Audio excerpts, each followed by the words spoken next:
Jokowi sebenarnya namanya Joko. Joko tu memang orang Jawa.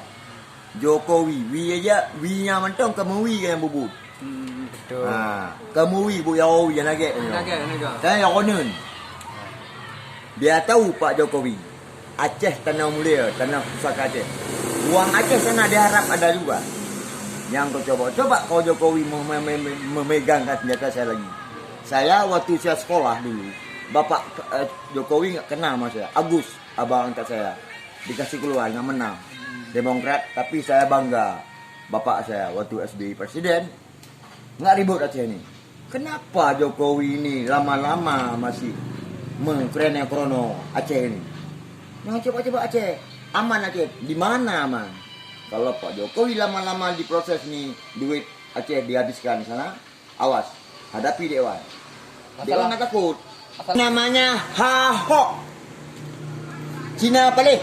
Apa perlu Dewan datang ke Jakarta, Mabes? Cik Wan, ini Jokowi, Pak Jokowi, saya hormat Jokowi karena ini. Pak Jokowi, ternyata Pak Jokowi tek. Ini akar pun hijau. Perlu, waktu Pak Jokowi nampak sama masyarakat, buka sepatu. Turun di sawah. Sekarang mana buktinya dong?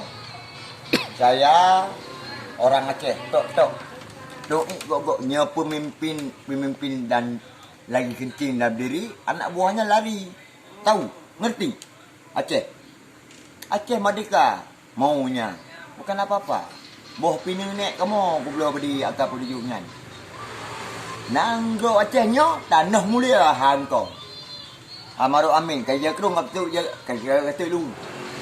Maruh amin kahnya Qurannya bebek. Nyangkah ke Ahok Cina balik. Yang trik Jokowi. Di petrongkah ke Tuhan kah bedanya lagi keci. Ya betul. Nya pegaban ala lun. Rugo pe ci maleke.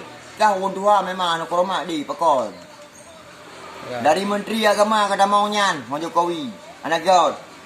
Meriah ke ukur aku yang bituan. Yah ke yang lahir ke. Jatuh mak ke baju. Jasa mamakmu enggak suruh balas. Siapa pun yang suruh balas. Kuasa Allah semua tsunami ini. Tahu? Tsunami A Aceh, B baik-baik, C Cina. Kekimak kau. Iya, tidak.